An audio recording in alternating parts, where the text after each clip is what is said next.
O Senhor esteja convosco. Proclamação do Evangelho de Jesus Cristo, segundo São Marcos.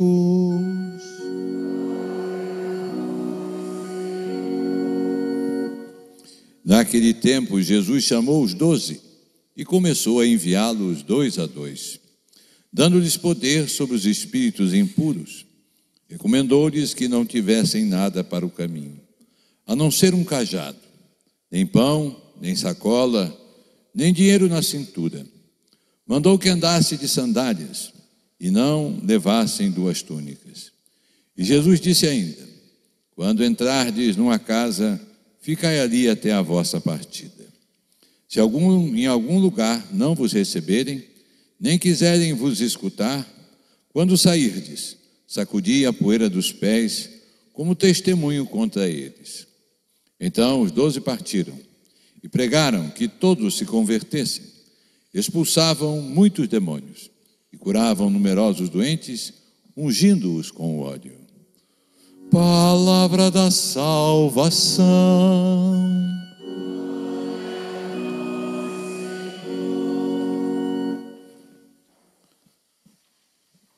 Meus caros irmãos, podemos começar essa homilia deste 15º domingo do tempo comum pela segunda leitura da carta de São Paulo aos Efésios, que apresenta um grande louvor a Deus. Esse trecho se tornou um hino na igreja primitiva, porque justamente bendiz a Deus por todas as suas grandes obras desde o Antigo Testamento, sobretudo por Cristo, que veio nos redimir. E aqui está uma coisa valiosa, é o louvor, que talvez hoje nós não estejamos tão habituados, não é, a bendizer a Deus, não é, a louvar. Nossas orações muitas vezes são feitas de petições, pedir. E aí vale a pena refletir, não é? Já disse isso aqui, mas de tempos em tempos é bom recordar. Por quais motivos nós devemos rezar? Qual seria o primeiríssimo motivo da nossa oração? Pensem bem, né? Rezemos, a oração é falar com Deus. O que é próprio de Deus? O que é reservado mesmo a Deus? A adoração. Diz o missal romano, adoração é o culto reservado à Santíssima Trindade. Aliás, vale sempre a pena abrir o parênteses, né? O que é adorar? Somos acusados de adorar imagens, não é isso? Mas então me explique aí o que é adorar. Adorar é reconhecer como Senhor e Criador. Isso porque é próprio de Deus, ser o Senhor e ser o Criador. Isso ninguém pode substituí-lo. Então, já tendo passado dos 60 anos e passado também dos 25 de sacerdócio, até hoje eu não vi um católico, que adorasse imagem. Não conheci. Se alguém conhece, por favor, me apresente, que eu estou muito curioso. Nunca vi ninguém chegar, por exemplo, numa imagem de São Jorge e dizer: São Jorge, você é o meu Senhor e o meu Criador. Nunca vi. E acho que não vou ver. Pode haver até um culto indevido, exagerado, isso é outra coisa. Mas adoração não. Então, esse é o primeiro motivo pelo qual nós devíamos rezar, todos os dias. Né? Meu Senhor e meu Deus. Uma oração simples, né, de São Tomé, adoração. Meu Senhor e meu Deus. Meu Senhor, meu Deus, meu Criador. Adoração. O segundo lugar é isso que está aqui na carta de hoje. Louvor. Bendizer. O que é louvar? Às vezes a gente repete as palavras e não pensa no que elas significam. Né? O que é louvar a Deus? Por exemplo, os poetas antigos diziam: eu louvo a coragem do herói. Eu elogio o herói. O louvor é um elogio a Deus. É bem dizê-lo pelas suas criaturas. Veja, São Francisco vai repetir isso, que é uma tradição já no Antigo Testamento. O louvor das criaturas. Bendizer a Deus por suas criaturas. Bendizer a Deus hoje, que o tempo não está muito bonito, mas está agradável. Não está chovendo. Bendizer a Deus porque também quando chove, porque está chovendo, mas a terra precisa. Bendizer a Deus quando faz um sol, Bendizer a Deus quando faz calor até demais, Deus o sabe.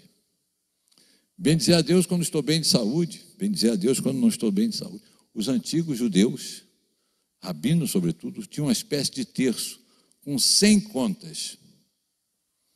Veja como é que nós temos raízes no judaísmo antigo, em que eles tinham que fazer 100 louvores a Deus, benditos, os chamados beracats. Bendiziam a Deus 100 vezes, no mínimo, por dia. Então, para rezar o texto, são 50 ave-marias, Então, os judeus faziam 100. Vamos fazer aí, rezar o texto, Terceiro motivo. É o motivo das pessoas finas, educadas, agradecer. A pessoa agradece a Deus, já é quase que um desdobramento do louvor, porque é um agradecimento pela bondade de Deus que nos dá tanta coisa. Quantas coisas nós temos para agradecer a Deus, Muito obrigado, meu Deus, hoje eu pude abrir meus olhos mais uma vez e ver a natureza. Muito obrigado, meu Deus, porque apesar de toda a dificuldade, eu tenho meu prato de comida. Muito obrigado, meu Deus, porque eu tenho um teto. Não é uma grande casa, mas eu não estou na rua como tanta gente hoje, correndo o risco que tanta gente corre. Muito obrigado, meu Deus, que eu tive alguma educação, e aprendi tantas coisas e posso aprender. E aí você, veja quantas coisas você tem para agradecer. Um belo exame de consciência de noite pode nos ajudar a agradecer a Deus de tantas coisas. Quarto motivo. Qual seria? Pedir perdão. Certamente, diz a Escritura que o justo peca 7 vezes ao dia. O justo é o santo, O santo não nasce pronto, Ontem, aliás, no retiro, ouvia isso, João Paulo II diz que o santo é um pecador que não desiste. Ele continua. É isso mesmo. Não desiste. Ele vai atrás da graça de Deus. É isso aí. E é nisso que nos santificamos. Quando rezamos, quando pedimos perdão no confessionário, é essa insistência. Mas eu vou lá, confesso a mesma coisa. É assim mesmo. Então, pedir perdão. Quinto motivo, último. Pedir. Último de todos. Pedir. E dentro do pedir, tem a letra A e a letra B. Letra A, pedir uma graça espiritual. Letra B, pedir uma graça corporal, material. É o último dos últimos. Veja como é que o nosso mundo está de cabeça para baixo. A gente começa pedindo. Deus sabe tudo. Mas pedir uma graça espiritual, rezamos pelas graças espirituais.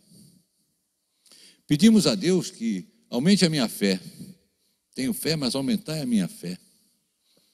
Pedimos a Deus a nossa perseverança final. Meu Deus, que na minha última hora eu esteja em estado de graça. Está na Ave Maria, Rogai por nós agora e na hora da nossa morte. Pedir os dons espirituais, luzes, para compreender mais a palavra de Deus. Pedir o gosto na oração. Quanta coisa se pode pedir a Deus, Pedir a Deus que me dê a mesma perseverança na oração, mesmo quando não tenho vontade de rezar. E, finalmente, pedir uma graça material. Deus é Pai, podemos pedir a Ele tudo, desde que condicionemos a Ele. Se isto é para o meu bem, a petição devia ter sempre isso, se é para o meu bem, para a minha verdadeira felicidade. Então, é sempre bom recordar, essa dimensão da oração, do bendizer a Deus. Mas a liturgia de hoje, ela está muito mais ligada à pregação, ao envio, ao profetismo, Começa pela leitura de Amós. Aliás, é interessante que essa semana eu fiz o retiro anual do clero. O clero tem que fazer uma vez por ano um retiro, né? Que tem que durar aí 5 dias, né? Da segunda-feira até a sexta-feira. Então, nós nos reunimos para rezar, para renovar o nosso sacerdócio, né? É preciso, porque o dia a dia, né? A rotina, né? Nos faz, às vezes, cair em vício, esquecer algumas lições, né? E é uma grande retomada, né? O retiro.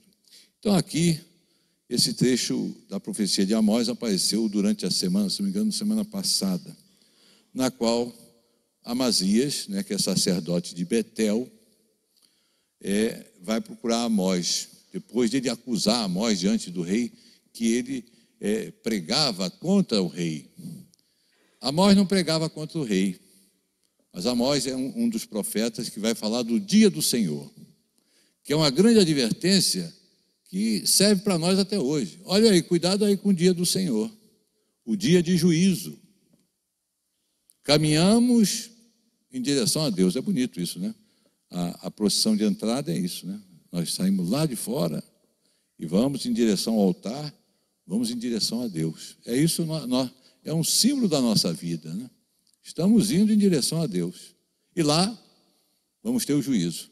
Primeiro o juízo particular, logo após a morte. Depois o juízo final, que não é uma segunda chance, mas vai confirmar a sentença do juízo particular.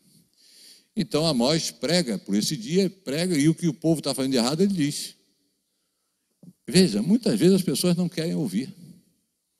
Querem que digam aquilo que agrada. Foi isso que fizeram sempre os falsos profetas. Os falsos profetas pregavam o quê? O que o povo queria ouvir. Então, o sacerdote Amazias vai em direção a Amós. Vidente, sai e procura refúgio em Judá, onde possas ganhar o teu pão e exercer a tua profecia. Mas em Betel não deverás insistir em profetizar, porque aqui fica o santuário do rei e a corte do reino.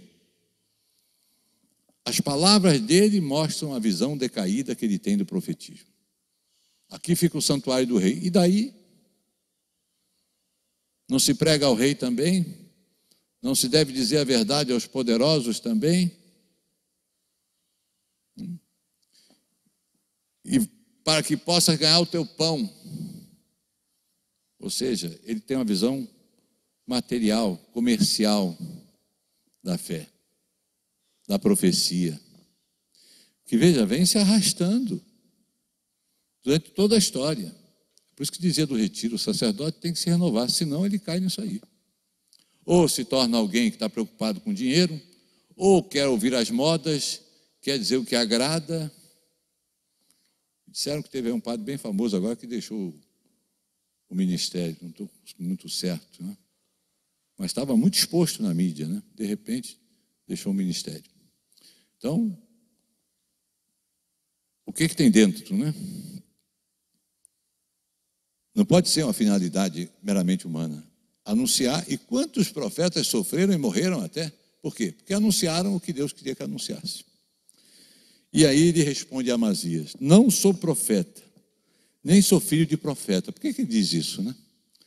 Porque, evidentemente, no judaísmo antigo não tinha um celibato. O celibato vai vir na igreja, mais tardiamente, como uma imitação de Cristo.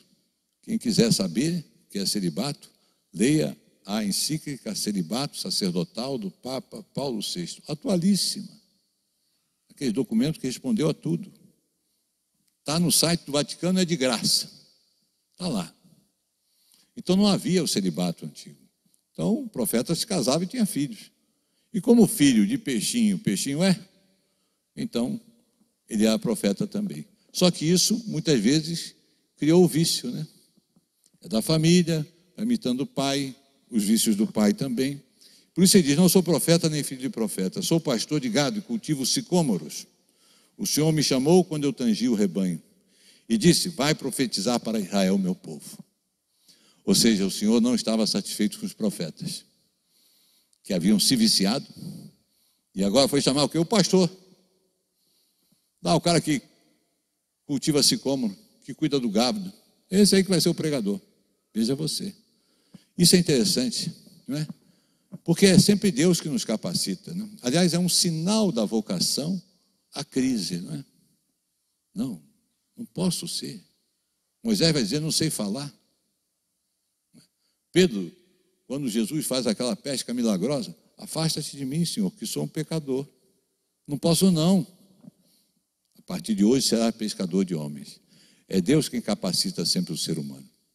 É Deus que foi buscar São Paulo, né? Mas vai chamar São Paulo, os caras perseguem cristão, rapaz.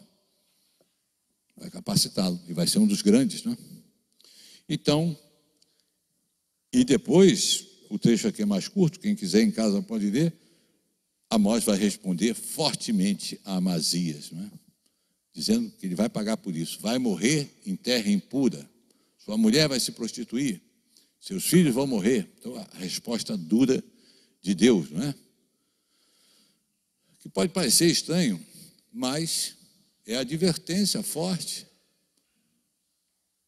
Esse vai morrer, devia ser entendido hoje também como vai morrer, vai perder a vida eterna. É a segunda morte de que fala São João. Se não caminharmos bem, vamos para lá. Então tem que fazer força.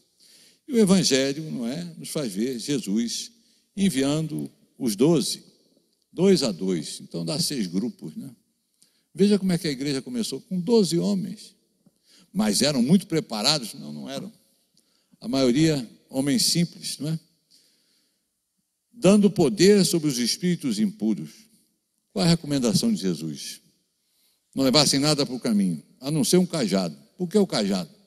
O cajado serve para muita coisa, primeiramente para caminhar, não é? As longas caminhadas se usa o bastão, né? Longas, mesmo quem caminha um dia, né? Ajuda muito, né? E também para dar umas pauladas nos lobos que aparecerem pelo caminho, né? Veja que isso vai ser um dos símbolos do bispo, é o cajado. E o cajado é para isso mesmo, para dar paulada. Então tem que dar paulada no demônio, no mal, tem que dar mesmo, né? Isso faz parte do ministério episcopal, esse vigor, né? Lutar por Deus. Então, um cajado, nem pão, nem sacola, nem dinheiro na cintura, puxa, mas vai muito desprevenido. Jesus os acompanha e os convida a essa abertura, esta disponibilidade diante de Deus, né? Veja, inseguros, vai por aqueles caminhos com um pedaço de pau na mão, sem dinheiro, sem nada. Como é que vai ser isso? E fala mesmo, quando forem recusados numa casa, num lugar, sacudir a poeira dos pés contra eles. Quer dizer, não levar nem a poeira nas sandálias, né? E eles partem. E tem sucesso. Pregaram que todos se convertessem, expulsavam muitos demônios e curavam numerosos doentes, ungindo-os com ódio. Curavam numerosos doentes, ungindo-os com ódio. O que é isso, hein? Uma das acusações que Lutero fez à igreja foi negar os sacramentos. Ele só reconheceu o batismo e a Eucaristia, que ele entendeu tudo errado. Por exemplo, Lutero acreditava que estava presente ao mesmo tempo a substância do pão e do vinho, junto com o corpo e sangue do Senhor. Nananina, não. Depois da consagração, só tem corpo e sangue do Senhor. Ah, mas eu sinto gosto de pão e de vinho. Sim, os acidentes permanecem, mas já não é a mesma substância. Por isso é uma transubstanciação, mudança de substância, mudança de ser. Não é mais pão, não é mais vinho, é corpo e sangue do Senhor. E, evidentemente, permanecem as aparências de pão e do vinho, a não ser quando Deus quis também aí passar e fazer a transformação, como em Lanciano e Bolsema. E ele negou, então, os sacramentos. Há sacramentos que, na Sagrada Escritura, aparece clara a instituição. Receber o Espírito Santo. A quem perdoares os pecados serão perdoados. A quem o retiveres serão retidos. Olha a instituição aí. Ide pelo mundo inteiro, batizai todas as gentes, em nome do Pai, do Filho e do Espírito Santo. Isto é meu corpo, isto é meu sangue. Fazei isto em memória de mim. As instituições, né? Tanto da Eucaristia quanto a instituição da ordem. Fazei isto. Então, o que eu estou fazendo aqui, vocês podem fazer. Olha aí como ele deu o poder. E uma instituição simples, breve, mas está instituído. É claro que a igreja depois vai formalizando, né, vai aperfeiçoando. Ela pode fazer isso? Claro que pode. Jesus não disse a Pedro? Tudo que ligares na terra será ligado no céu. Tudo que desligares na terra será desligado no céu. Então, tem poder. O matrimônio, por exemplo, não é? Jesus fala, não é uma instituição, mas deixa muito claro, né? Portanto, o que Deus uniu, o homem não separe. Palavra de Cristo, né? O homem deixa seu pai e sua mãe, se une à sua mulher. Até aí, Antigo Testamento. Mas aí o Novo Testamento, por isso que Deus uniu, o homem não separe. Jesus coloca ali a indissolubilidade matrimonial. E o sacramento da crisma também, não é? Não esqueçamos, né? Não aparece clara a instituição, mas nós vemos os apóstolos imporem as mãos, não é? Também receberem o Espírito Santo em Pentecostes, e São Paulo, que encontra alguns cristãos que não sabiam nem que era o batismo do Espírito Santo. Ele batiza e impõe as mãos. Batismo e crisma. E a unção dos enfermos? A instituição não é narrada. Você olha lá, tem Santiago que diz: alguém de vós está doente? Então, chama os presbíteros. E ele vai ungido e vai ficar curado. E aqui, veja, já é com Jesus. Ungindo com óleo. Ou seja, não aparece a instituição, mas aparece já a prática dos apóstolos. E a prática existe por quê? Porque Jesus instituiu.